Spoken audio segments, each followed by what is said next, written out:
brasileiro é sempre atemorizado pelo banqueiro. Fala, não compra ações que você vai perder. É preciso que você tenha um elenco de fundamentos que possam te conduzir a uma carteira de renda mensal. É a única trajetória capaz de te conduzir a você ter um futuro estável.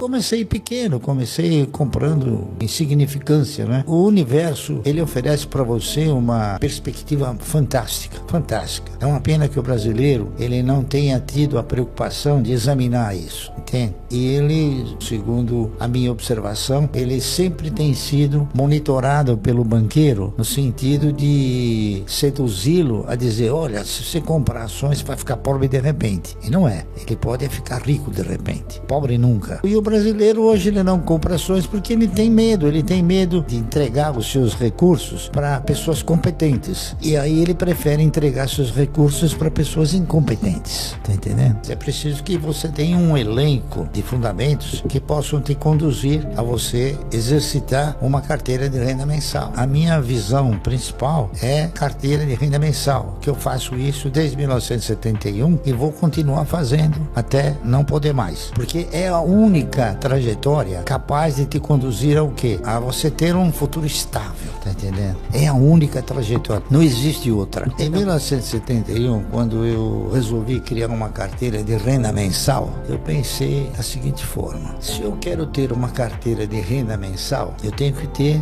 uma remuneração mensal, é isso? Se porventura eu comprar ações de uma empresa que paga dividendo uma vez por ano, eu tenho que ter ações de 12 empresas que pagam uma vez por ano, porque são 12 salários, né? Tem um 13º, então 13. Se eu comprar ações de empresas que pagam dividendo semestral, eu tenho que ter a metade. E é isso, o princípio é esse. Então, essa foi a diretriz básica que nos levou a ter uma quantidade reduzida de ações, porque não há necessidade de você ter tudo. O importante é você ter os melhores, aqueles que têm o compromisso com o acionista de remunerá-lo. Como que o senhor vê a renda fixa? Porque muitos investidores agora estão falando, vou para a renda fixa, vou sair da renda variável. Como que o senhor enxerga a renda fixa? Eu respeito todos aqueles que acham que nesse país existe renda fixa. Sabe por quê? Porque a renda fixa não existe. Existe perda fixa. Se você for fazer uma avaliação correta do seu poder de compra entre dia 2 de janeiro e 30 de dezembro, você vai ver que o seu poder de compra, a perda desse poder de compra, é no mínimo 2 vezes superior àquilo que a renda te oferece. Então, vamos supor, você aplica no dia 2 de janeiro numa renda fixa. No fim do ano, você vai ganhar 10, 12%. Só que você perdeu 24%. Então, não tem renda fixa. Você mal consegue reajustar o dinheiro. Enquanto que nas ações, você tem essa possibilidade. Infelizmente, nosso país é o que é, tá entendendo? E o brasileiro, ele é sempre atemorizado pelo banqueiro, né? Fala, não compra ações que você vai perder, né? Mal sabe ele que ele perde na renda fixa. E tem um negócio interessante até de se comentar, né? Quando o Collor assumiu o governo, a primeira coisa que ele fez foi mudar o padrão monetário, né? Ao mudar o padrão monetário, ele tirou o cruzado e instituiu novamente o cruzeiro. O que ele fez? Ele encurralou todas as aplicações, menos as ações. Então, para quem diga que as ações não têm garantia, elas têm uma garantia maior do que a poupança e uma segurança ainda mais intensa. Eu, por exemplo, não fui afetado. Eu tinha ações, fiquei com as ações, estou com elas até hoje, ganhando, tá entendendo? E teve muita gente que perdeu dinheiro. Eu não interpreto nenhuma análise sobre a bolsa. Primeiro, porque você não compra e nem vende ações da bolsa. Você compra ações de empresas. Então, eu me preocupo sim com o desempenho das empresas. E você tem, nesse contexto todo de negociação, você tem boas, mais ou menos, e ruins empresas. O importante é você selecionar as boas e investir. Só que o pessoal interpreta que investir nas ações, investir no mercado, é coisa que talvez possa ser de um ano. Não é. O investimento é enquanto a empresa estiver gerando bons resultados. Eu tenho, por exemplo, ações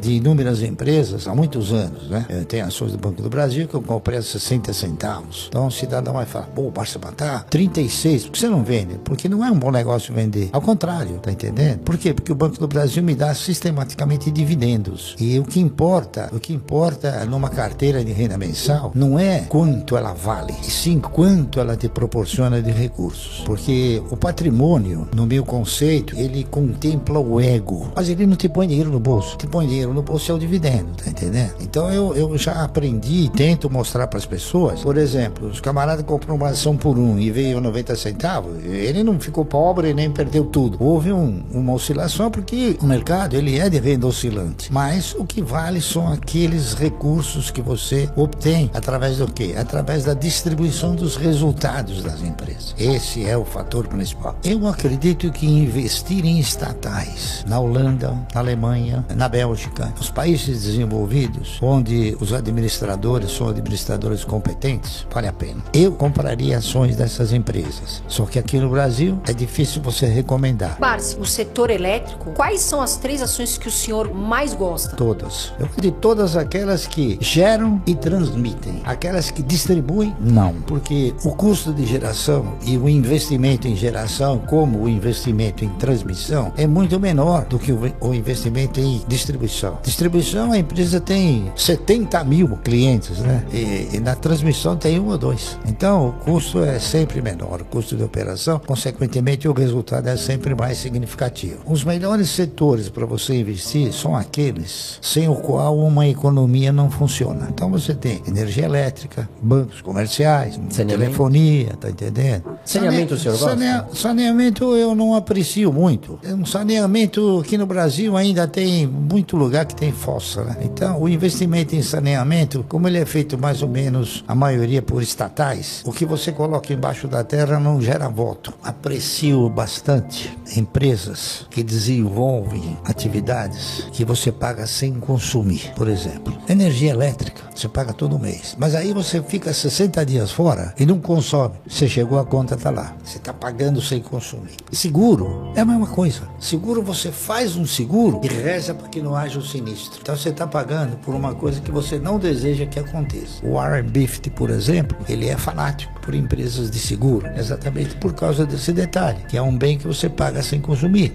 Eu não fico todo dia, recebi esse dividendo, recebi aquele. Quando chega no final do exercício, aí que você tem um impacto. Aí você pega tudo aquilo que você recebeu de dividendo e fala, pô, eu ganhei tudo isso. Então você tem aquelas que estão na primazia e aquelas que estão na rabeira, né? Lamentavelmente a Itaúsa está na rabeira. Por quê? Porque a Itaúsa, ela foi, ao longo do tempo, foi ampliando a sua base acionária e ela ficou com uma base acionária acima, talvez, daquilo que se recomendaria para ela gerar um bom dividendo. Então, na hora que ela distribui um dividendo, o rateio é sobre muitas ações. Então, dá zero nada, tá entendendo? Então, o meu foco é o dividendo. Teve ações que pagaram um dividendo X, ela pagou uma insignificância. Cai fora, tá entendendo? Aqui não há amores, há resultado. A Itaúsa é uma boa empresa, não há dúvida nenhuma, mas eu troquei por outra que me paga mais dividendo. Olha, o fundo imobiliário, a exemplo de todos os fundos, eles não geram um bom resultado para o cidadão. Os fundos imobiliários, eles estão lastreados em quê? Na locação de lajes corporativas ou não. O nosso país, ele tem uma indecisão muito forte com relação aos agentes econômicos. Então, de repente, a economia sofre um problema qualquer e as locações, elas passam a diminuir ou então até a inexistir. Agora, imóvel, ele é bom dentro da questão oportunidade. Como investimento para gerar renda, não é um bom negócio. Oportunidade, então você diz assim, comprar ele abaixo do preço, e vender.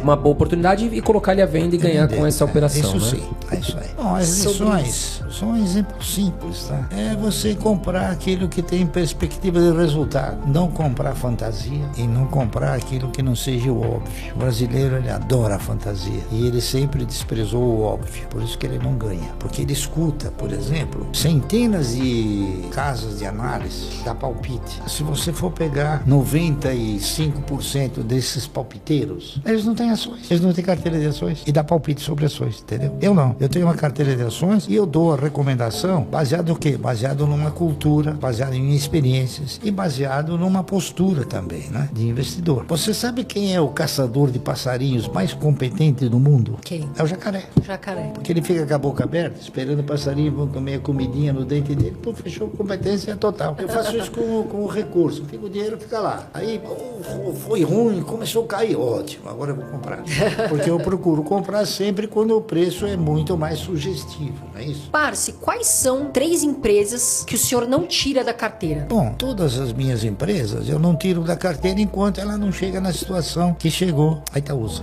Não é questão de serem favoritas, é que são empresas que geram um resultado excelente. Então, por exemplo, a Klabin é uma delas, não é isso? Você tem ideia de quantos anos tem a Klabin? Dá um chute. Deve ser uns 100 anos, 90. Mais, 130 anos. Mais velha do que muitas ações estatais, Petrobras, né? E é uma empresa que se mantém diante de uma estrutura extremamente bem configurada. Ainda é uma empresa familiar, mas é uma empresa familiar que evoluiu na concepção de administração. Transfere a administração não para os elementos da família, sim para terceiros que são competentes. E é uma empresa que ela remunera de uma forma sistemática, não é isso? Ela paga dividendos sistematicamente. Então é um negócio que é muito saboroso, eu diria. E outras duas, Parce? Bom, eu diria também o Banco do Brasil, porque o Banco do Brasil, ele é a única empresa estatal que tem um bom dono, que se chama Previ, porque ela também é uma empresa controlada pelo governo, né? Mas ela tem a Previ. E a Previ não são os políticos, são os ex-funcionários. Entendeu? Há uma preservação muito mais eficiente no caso do Banco do Brasil. E uma terceira empresa também, eu diria a Unipar, da qual eu faço parte como membro do conselho, né? Que são atividades que